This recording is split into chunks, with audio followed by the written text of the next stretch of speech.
Good evening to all of you. Once again, most welcome to all of you on my YouTube channel English by Bihari Babu. जी हाँ, देसी अंदाज खाटी method के साथ फिर हम हाजिर हैं आप लोगों के लिए बिल्कुल सरल और स्पष्ट विचारों को लेकर, यानी आर्टिकल को लेकर। आज फिर से हम आर्टिकल को समझेंगे। आज का आर्टिकल हिंदू के बजाय हमने द इंडियन एक्सप्रेस से लिया है और आज का भी आर्टिकल बहुत ही महत्वपूर्ण है। महत्वपूर्ण इसलिए है क्योंकि ये जो यूनियन बजट्स आया है, उस पर आधारित है। आज का आर्टिकल यदि आप पूरा देख लेते हैं तो तकरीबन सारे बजट्स को समझ जाएंगे। इसलिए आज का आर्टिकल महत्वपूर्ण है। जो लेखक हैं, जो भी कॉलमिस्ट हैं, वो बेहतर तरीके से लिखे हैं, सारा चीज़ों को रखे हैं इस आर्टिकल में। थोड़ा सा आर्टिकल ये लंबा होगा, लेकिन हम लोग समझते चलेंगे पैसेंस के साथ, because English is a language. English को इम्प्रूव करना है तो ये आस्ता आस्ता ही होगा, आहिस्ता आहिस्ता ही इंग्लिश इम्प्रूव होगा। चलिए हम अपने आर्टिकल्स को स्टार्ट करते हैं।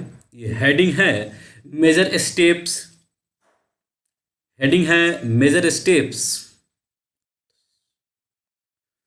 Major steps and leap to spend, यानी प्रमुख कदमें और ये लिप टू स्पेंड यानी जो छलांग लगाया गया है खर्चा पर, वो सारा चीज़ इसमें हम लोग देखेंगे कि कौन से मेजर स्टेप्स उठाए गए हैं और क्या एक जो छलांग लगाया गया है एक्सपेंड पर, वो किस प्रकार का छलांग है, इसको भी हम लोग देखेंगे।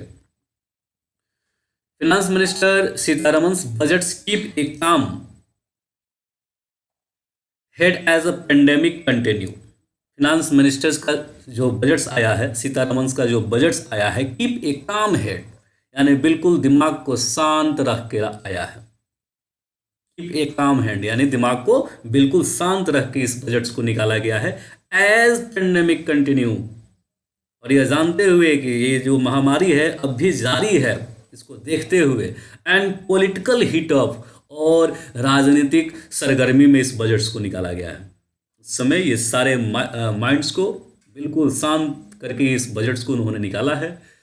पॉलिटिकल हीटअप मतलब कहने का मतलब है कि जो राजनीतिक सरगर्मी यानी 5 राज्यों में चुनाव है, वही पॉलिटिकल हीटअप को यहाँ पे ये रेखांकित किया जाता है। आगे चलते हैं। इट्स बेट ऑन इन्वेस्टमेंट्स, दाव लगाया गया है इन्वेस्टमेंट्स पे बजट्स में, यानी इट जो शब्द है इट्स प्रोनाउन होता है, प्रोनाउन ये बजट्स यानी नाउन के लिए आया है। तो बजट्स वेट ऑन इन्वेस्टमेंट्स यानी बजट्स में वेट लगाया गया है यानी दाव लगाया गया है निवेश पर।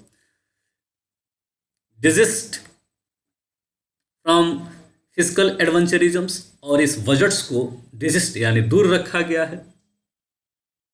फिजिकल एडवेंचरिज्म्स यानी कोई भी वित्तीय इसमें साहसपूर्ण काम नहीं किया गया है, उससे बचा गया है, जोखिम लेने से बचा गया है, ऐसा कह लीजिए। दुस्साहसपूर्ण काम नहीं किया गया है। एडवेंचरिज्म मतलब भी ये भी होता है, ठीक है।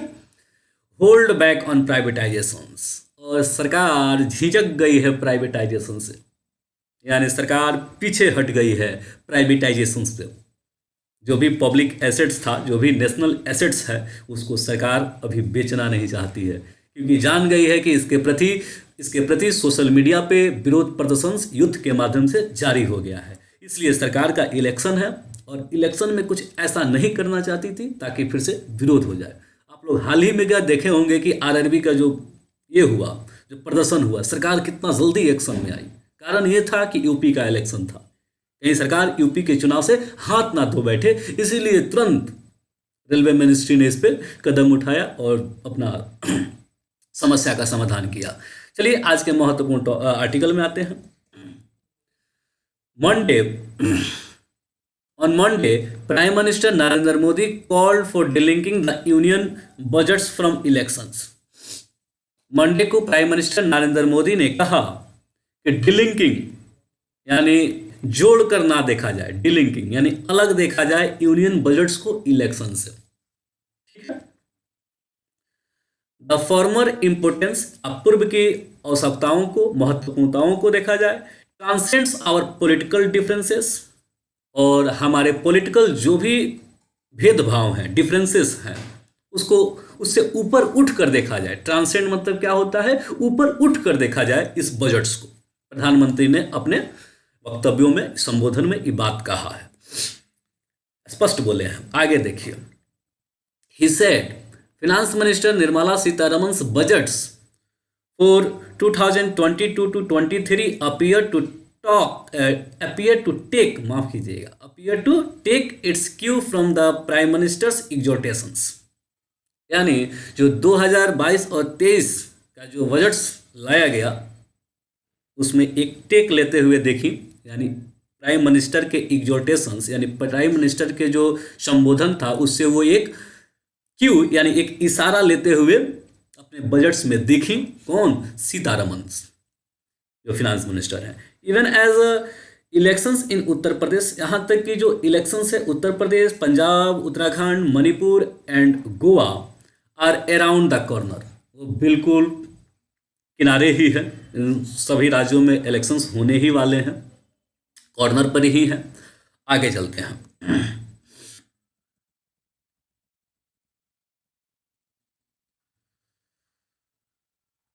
The budgets has refrain from measures, budgets को उपायों से दूर रखा गया है। बजट्स जो आया है उसमें उपायों से दूर रखा गया है। आगे देखिए, ताकि put more money in the hand of people, ताकि अधिक से अधिक पैसा लोगों के हाथ में जाए। Whether through increasing cash transfer to farmers under PM Kisan from the current Rs 6,000 per years और by providing income tax reliefs to middle classes. चाहे वो प्रधानमंत्री का जो ये किसान का योजना हो, पीएम किसान योजना के तहत डायरेक्ट जो 6,000 रुपये जो भेजा जाता है उस पर ज़्यादा फोकस दिया गया है, वो भेजा भी जा रहा है। और प्रोवाइडिंग इनकम टैक्स रिलीफ्स, और प्रोवाइडिंग कराया गया इनकम टैक्स रिलीफ्स यानी राहत मिडिल क्लास के लिए। ठीक है, ये मेन काम है, क्योंकि वोट बटोरना है इसलिए 6,000 रुपया ट्रांसफ़र कराया जा रहा है किसानों के खाता में, ताकि वो सब थोड़ा सा वोट दे देगा यूपी में। और मिडिल क्लास को रिलीफ दिया गया है ताकि मिडिल क्लास के पास भी वोट बैंक ज़्यादा है। ठीक है, तो ये सारा कहीं ना कहीं बोले तो हैं ऊपर में कि बिल्कुल ये बजट्स और ये इलेक्शंस अलग अलग है। देखिए, नेता सबका तो काम होता है झूठ सच बोलना, लेकिन जैसा वो बोले हैं वैसा कुछ दिख नहीं रहा है, क्योंकि इसमें 6,000 रुपया बिल्कुल और मिडिल क्लास पे ज़्यादा टारगेट किया गया है, क्योंकि इन लोगों के पास ज़्यादा वोट बैंक है। आगे चलते हैं,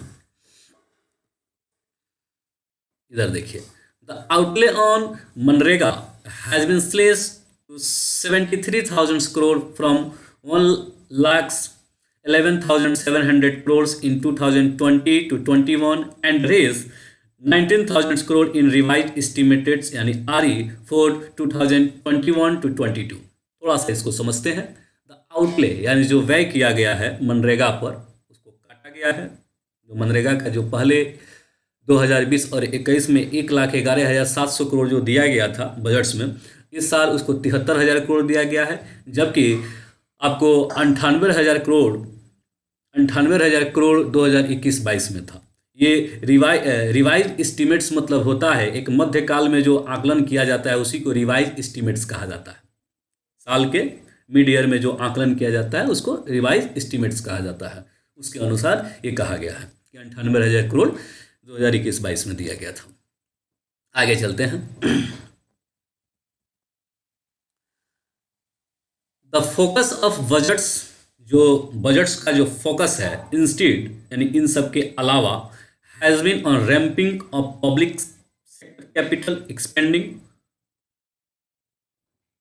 जो बजट्स का जो फोकस रखा गया है इन सब के अलावा, ramping of public sector capital expanding, यानी पब्लिक सेक्टर के कैपिटल एक्सपेंडिंग को सुधारा जा रहा है, उस पर भी फोकस किया गया है, केंद्रित किया गया। यानी जो भी पब्लिक सेक्टर है, सरकार सरकार का जो पब्लिक सेक्टर है उस पर सरकार अपने सुधार के लिए ध्यान दे रही है इस बजट्स में, यानी उस पर कहीं ना कहीं पैसा खर्चा करेगी, एक्सपेंड करेगी। एक्सपेंडिंग स्पष्ट कर रहा है, कैपिटल एक्सपेंडिंग करेगी अपने पब्लिक सेक्टर पर। द सेंटर्स ऑन कैपेक्स, बड़ा डिफिकल्ट शब्द है, जो पढ़ेगा उसी को समझ में आएगा। कैपेक्स को शॉर्ट फॉर्म में लिखा गया है, जिसको कहा जाता है कैपिटल एक्सपेंडिचर, इसको शॉर्ट फॉर्म में लिखा गया है capex. The centre's on capex यानी capital expenditure for coming physical is budgeted at 7.5 lakh crore. सरकार की खुद की जो कैपिटल एक्सपेंडिचर है, यानी जो पैसा खर्चा करने वाली है आने वाले साल में, आने वाले वित्तीय साल में यानी 2022-23 में वो 7 लाख यानी 7.5 लाख करोड़ रुपया खर्चा करने वाली है, which is 2 lakh crore higher than 2021 to 22 RE। जो देखा जाए तो 2021-22 से 2 लाख करोड़ ज़्यादा है, एंड मोर देन डबल, और डबल से भी थोड़ा सा अधिक हो जा रहा है, 3.6 लाख करोड़ इन 2019-20। जो 2019-20 में जो खर्चा की थी सरकार अपने ऊपर यानी पब्लिक सेक्टर पे 3,36,000 करोड़, उससे ये डबल है। अब की बार जो 7 लाख 7.5 लाख रुपया जो खर्चा करने वाली है 2022 और 23 में, ये 7.5 लाख रुपया का ब्यौरा भी मिलेगा आगे, ये रुपया कहाँ कहाँ खर्च होगा। ठीक है, ऐसे ही बने रहिए आप लोग, फुल वीडियो देखते चलिए। This step up in governments expenditure in the form of investments, ये जो कदम उठाया गया है गवर्नमेंट एक्सपेंडिचर जो खर्चा करेगी सरकार जो पैसा खर्चा करेगी इन अ फॉर्म ऑफ इन्वेस्टमेंट्स, ये एक इन्वेस्टमेंट्स के रूप में है, एक इन्वेस्टमेंट्स के रूप में इसको खर्चा करेगी, बात सही है। As opposed to consumptions is bolds, और ये रोकेगी, अपोज करेगी कंजप्शंस को, यानी जो खपत गिर गया है मार्केट का, खपत समझते हैं ना, यानी एक लिखा से कह सकते हैं डिमांड, मार्केट का डिमांड बिल्कुल गायब हो गया है। जब डिमांड गायब हो जाता है तो सप्लाई रुक जाएगा, जब सप्लाई रुक जाएगा तो बेरोजगारी एकदम चरम सीमा पर होगा। अब मोदी सरकार का तो ये तो नीति है, बेरोजगारी चरम सीमा पर होना ही चाहिए, जो भी हो। तो ये कंजप्शंस के लिए कंजप्शंस को रोकने के लिए एक अच्छा, मतलब देखा जाए तो जो सरकार अपने ऊपर अपने पब्लिक सेक्टर पे खर्चा करती है तो ये कंजप्शंस को कहीं ना कहीं रोकेगा, गिरने नहीं देगा डिमांड्स को, जो कि एक साहसी कदम है एंड वेलकम और स्वागत में है। बोल्ड, ये साहसी इसलिए है because it resist the temptations of raising expanding, ये साहसी इसलिए है क्योंकि ये रिजिस्ट करेगा, यानी ये रोकेगा लुभावनापन को, रेजिंग एक्सपेंडिंग को, यानी जो बढ़ने वाला एक्सपेंडिंग है, जो खर्च है, उसको रोकेगा। That can yield political dividend, जिससे एक राजनीतिक विभाजता तो जरूर पैदा हो सकता है। आगे चलते हैं। इन ए शॉर्ट टर्म्स, यानी कुछ समय के लिए राजनीतिक विभाजता पैदा होगा। And announcements on hiking the annual PM किसान बेनिफिट्स अमाउंट टू से रेस्ट 9,000 पर फार्मर्स, और जो घोषणा किया गया है बढ़ाने का एनुअल किसान बेनिफिट्स को 9,000 रुपया प्रत्येक किसान को जो दिया जाएगा, would have certainly appealed to rural voters in the context of upcoming elections। कहीं ना कहीं यह सर्टेनली अपील किया गया है रूरल वोटर्स के लिए, यानी जो गांव देहात के जो वोटर्स हैं उनको, उनके प्रसंग में ये कहीं ना कहीं अपील किया गया है सरकार के माध्यम से कि वो लोग लुभा जाए 9,000 रुपया से, सरकार को वोट दे दें। सरकार बोली है, मोदी जी एकदम अपने भाषण में बोले हैं, मीडिया के सामने बोले होंगे या कैमरा के सामने, देख कैमरा के सामने झूठ बोलने का प्रैक्टिस वैसे ही महान व्यक्तियों के पास होता है, सब लोगों के पास नहीं होता है। स्पष्ट बोले हैं कि यूनियन बजट्स को इलेक्शन से अलग देखा जाए। और दूसरा नंबर, इनके नीति में देखिए, इनके पॉलिसी में आप लोग देखिए, 6,000 को 9,000 कर दिया गया है ताकि किसान वोट्स, जो भी रूरल एरियाज के जो लोग हैं वो लोग ये हो जाए, आकर्षित हो जाए और वोट यूपी में मोदी सरकार को दें। वुड हैव सर्टेनली अपील, ये अपकमिंग आने वाले इलेक्शंस के लिए इसको कहीं ना कहीं अपील किया गया है। वेलकम, ये भी एक स्वागत में है, लेखक कह रहे हैं, because it took at a medium and long terms, यदि आप इसको मीडियम और लॉन्ग टर्म्स में लें तो ये एक स्वागत में कदम होगा। समझते चलिए, आज की अर्थव्यवस्था भी पॉलिटिकल व्यवस्था से दूर नहीं है, दोनों मिलकर ही चलता है। Indian economy need to investments in road, railway, mass transports, irrigations, waterway that will boost productivity and reduce logistic cost. भारतीय अर्थव्यवस्था को आवश्यकता है इन्वेस्टमेंट्स करने का, रोड में, रेलवे में, मास ट्रांसपोर्ट में, इरिगेशंस यानी सिंचाई में, वाटरवे यानी समुद्री रास्ते या पानी के रास्ते में खर्चा करने की आवश्यकता है। डेट विल बूस्ट प्रोडक्टिविटी, जो प्रोडक्टिविटी को बूस्ट करेगा यानी उत्पादकता को बूस्ट करेगा।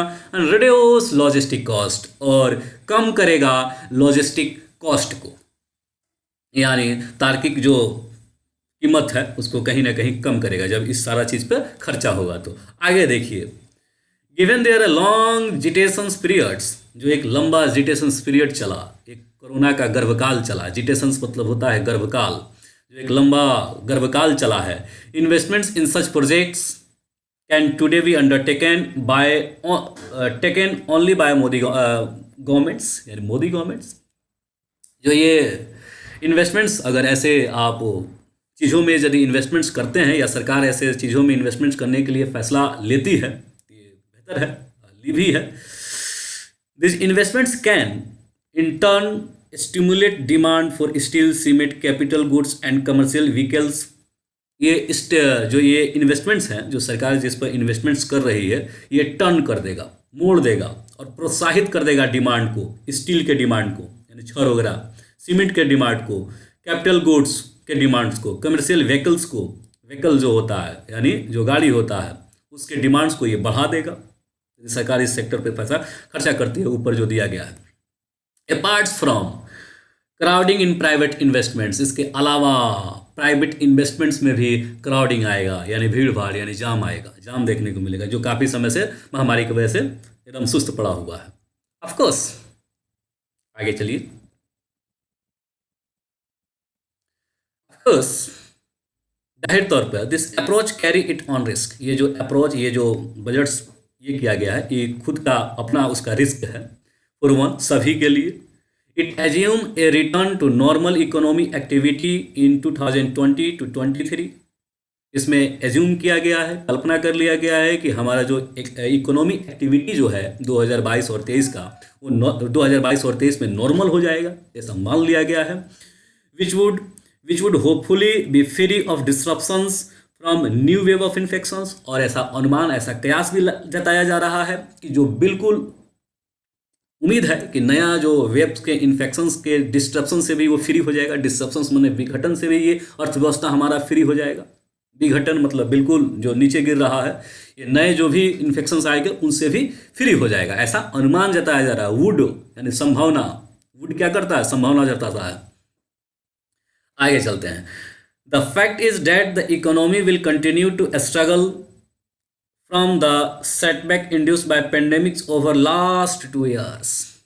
सच्चाई तो जनाब यह है कि दो इकोनॉमी विल कंटिन्यू यानी अर्थव्यवस्था लगातार स्ट्रगल कर रहा है। सेटबैक यानी निराशा जो दिया गया है, निराशा जो प्रेरित किया गया है, जो निराशा, सेटबैक मतलब निराशा जो प्रेरित किया गया, इंड्यूस मतलब प्रेरित किया गया है पेंडेमिक के द्वारा पिछले 2 सालों से। ये 2 सालों से सच्चाई तो यही है जो लगातार अभी भी चल रहा है। The Poor and lower middle class households have suffered income losses along with significant drawdown of savings। जो पुअर और मिडिल क्लास के जो लोग हैं, जो गृहस्थी है, हैव सफर्ड, वो कष्ट झेल चुका है इनकम लॉसेस का, यानी आय का हानि होने का, along with significance, और जो इसके साथ जो सिग्निफिकेंट ड्रॉ डाउन यानी जो रिडक्शन हुआ है उनके सेविंग्स में। ड्रॉ डाउन मतलब रिडक्शन हुआ है, जो कमी हुआ है उनके सेविंग्स में। जो लोग, वो लोग जो पैसा रुपया, जो 4 पैसा रखे थे, पुअर क्लास यानी गरीब तबके के और निम्न मध्य तबके के लोग, वो भी पैसा सब खत्म हो गया है, खा पी के एकदम मस्त, अब भूखमरी के कगार पर तकरीबन बहुत सारे लोग आइए गए हैं। वर्ल्ड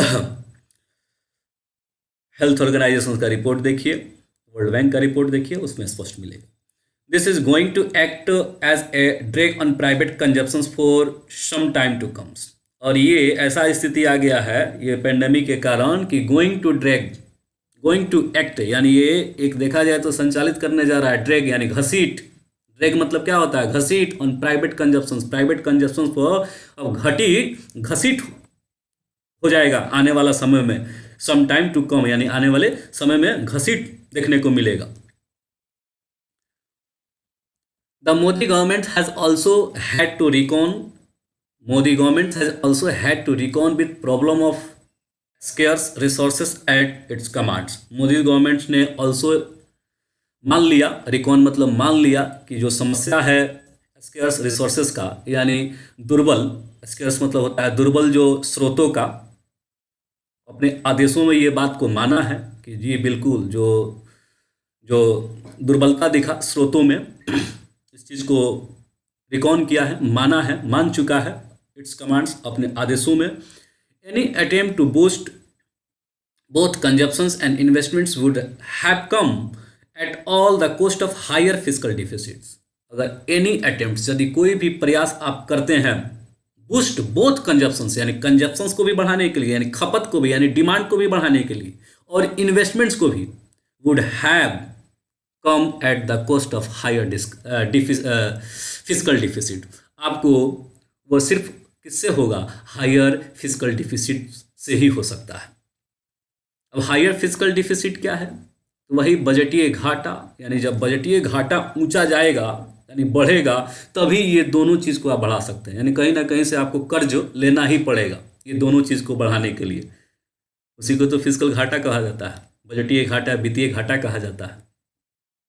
आगे देखिए, कह रहा है कि यदि आप ऐसा करते हैं तो the resultant increase in governments ब्रोइंग would have further driven of interest rates.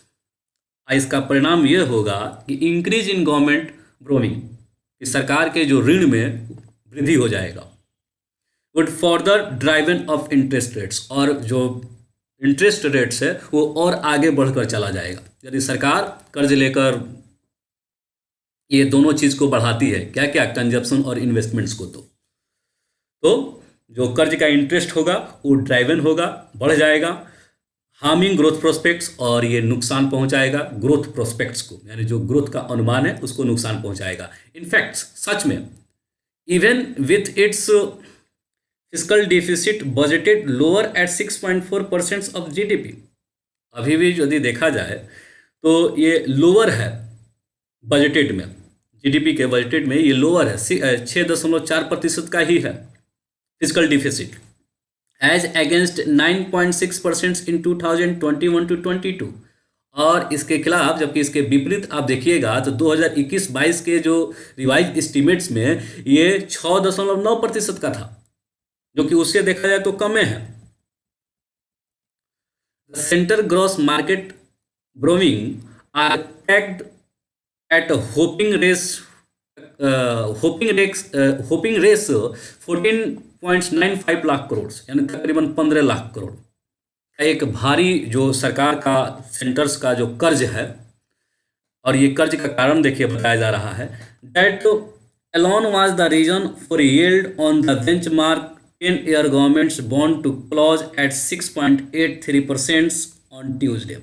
जो एक 10 साल के लिए जो सरकार, जो सेंट्रल सरकार ने जो बॉन्ड बनाया था 6.83% के दर से, उस बॉन्ड के कारण ये कर्ज इतना हुआ है, ठीक है, जो ट्यूसडे तक चला, end up from 6.8% that before the day before. अब ये 6.68% से परसों से चल रहा है।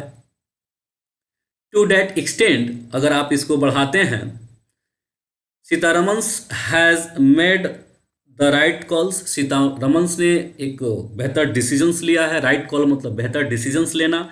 एनी फिजिकल एडवेंचरिज्म्स वुड, अगर कोई भी फिजिकल एडवेंचरिज्म्स यानी कोई भी वित्तीय साहसीपूर्ण या दुस्साहसपूर्ण कदम, would moreover have backfires in the present global context.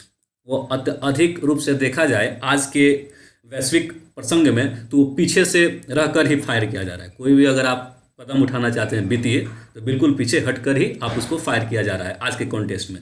Where governments and central banks are in process of tapering their pandemic induce stimulus measures, while जहां सरकार और सेंट्रल बैंक यानी reserve bank are in process, वो लोग process में हैं, of tapering यानी मिहीन करने का यानी पतला करने के प्रोसेस में है, देयर पेंडेमिक अपने महामारी को, जो और उस महामारी को किससे, इंड्यूस स्टिमुलस मेजर्स, उसको एक प्रोत्साहित प्रेरित मेजर के माध्यम से, उपायों के माध्यम से उसको कम करने के प्रयास में है भारत सरकार भी और रिजर्व बैंक ऑफ इंडिया, जिसको सेंट्रल बैंक कहा जाता है। Simply put 2022 is not 2020। अगर सिंपली देखा जाए तो 2020 नहीं है।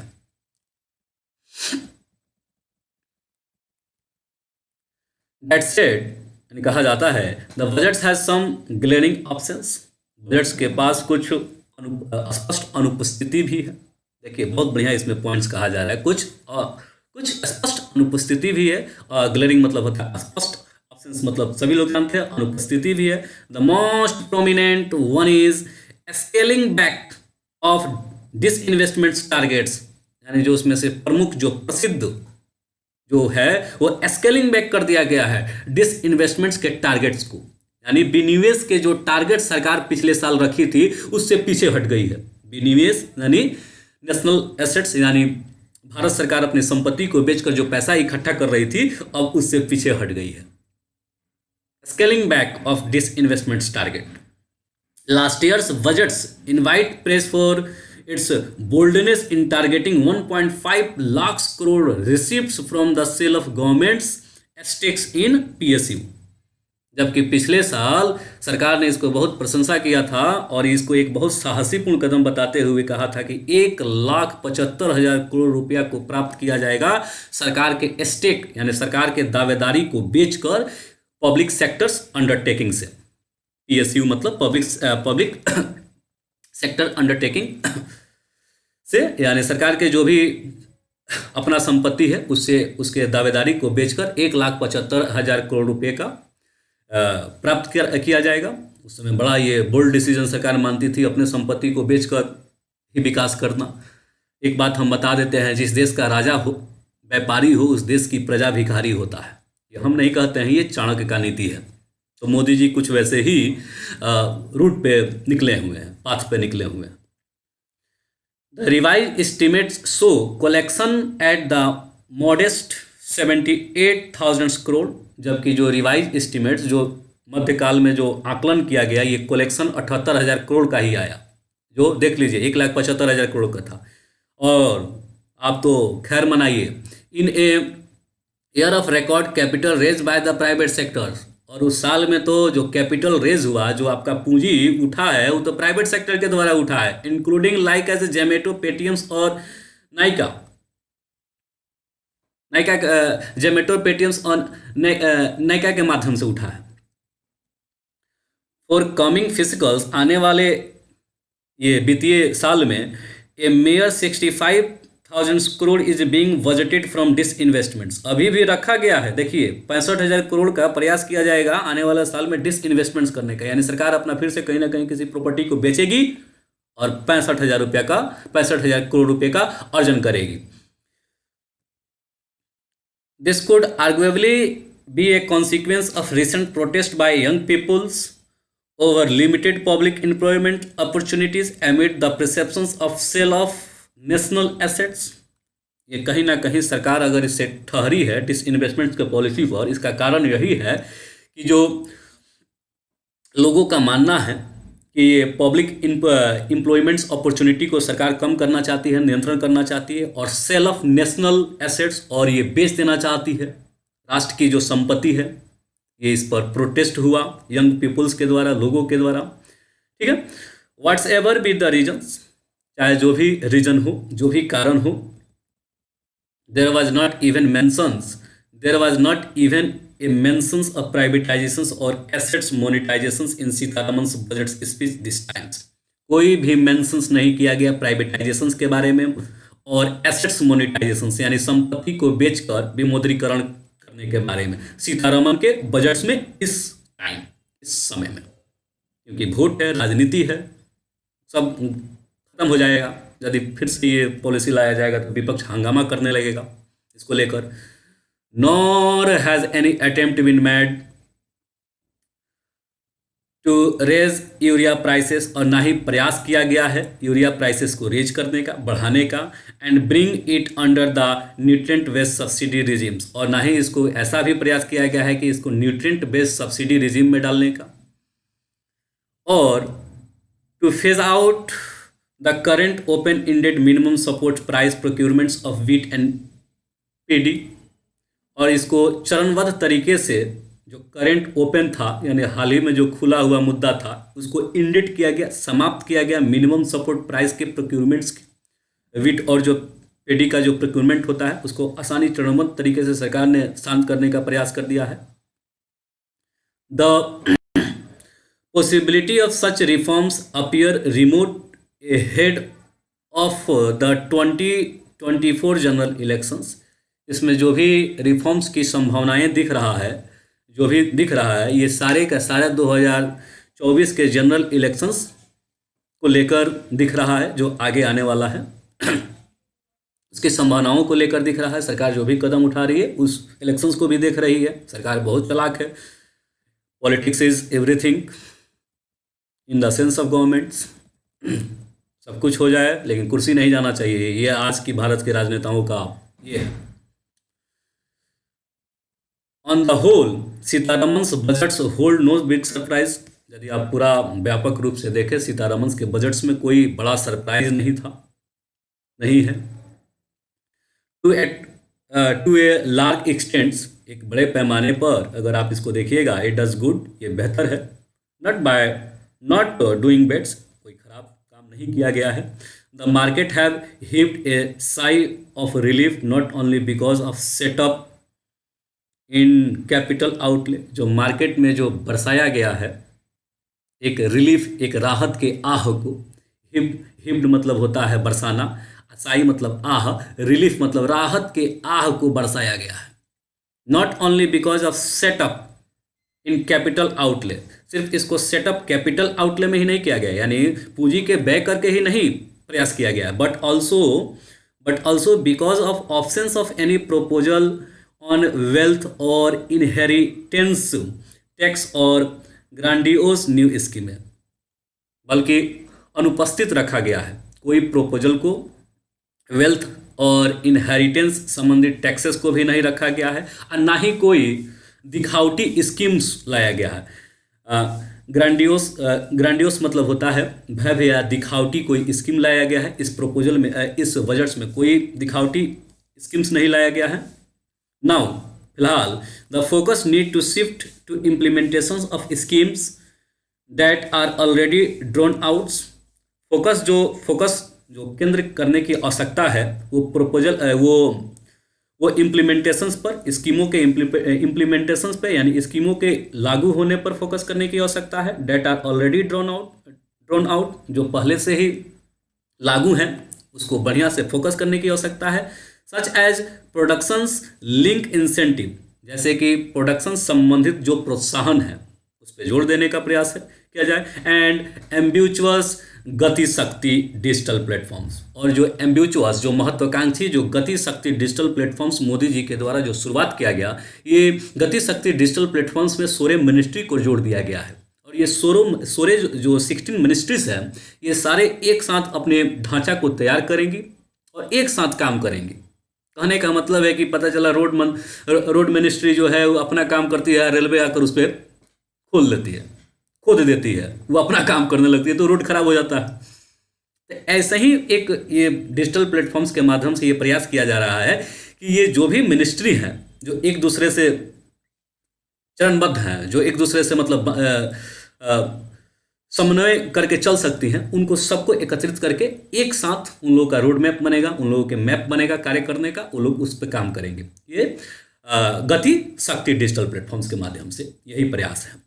Bringing down growth is not just an economy necessities, यानी ब्रिंगिंग बैक, यानी फिर से लाना ग्रोथ को, ये एक इकोनॉमिक नेसेसिटी ही नहीं था, यानी आर्थिक जरूरत ही नहीं था, but also a political imperative, बल्कि एक राजनीतिक अनिवार्यता भी था, अनिवार्यता भी है, इज है हो जाएगा। It is important to do this in the manner, यह बहुत ही ज़रूरत है कि आप करें इस तरीका से, डेट इज़ फिजिकली सस्टेनेबल, ताकि वो फिजिकली यानी वित्तीय संतुलनात्मक हो, सस्टेनेबल हो, वाइल जबकि ब्रिंगिंग डाउन जनरल गवर्नमेंट्स डेप्ट नहीं डेट, जबकि ब्रिंगिंग डाउन करें, आप कम करें जो केंद्र सरकार का जो ऋण है, वो केंद्र सरकार अपने ऋण को कम करे too much below the existing 90% of GDP के 90% से नीचे रखने का प्रयास करे अपने कर्जों को। कौन? भारत सरकार। आज का आर्टिकल समाप्त होता है। उम्मीद है आप सभी को आर्टिकल पसंद आया होगा। चलिए फिर हम एक नए आर्टिकल के साथ मिलेंगे, और इस वीडियो को पूरा बढ़िया से देखा कीजिए। हाँ, एक बात ध्यान में रखिएगा, यदि कोई आर्टिकल को आप पढ़ते हैं, उसके 70-80% कंटेंट को भी समझ जाते हैं, तो समझिएगा बहुत बड़ी आप उपलब्धि हासिल किए हैं, क्योंकि आने वाला समय में ये इम्प्रूव हो जाएगा, ये 90 to 95% तक चला जाएगा। ठीक है, जय हिंद, जय भारत।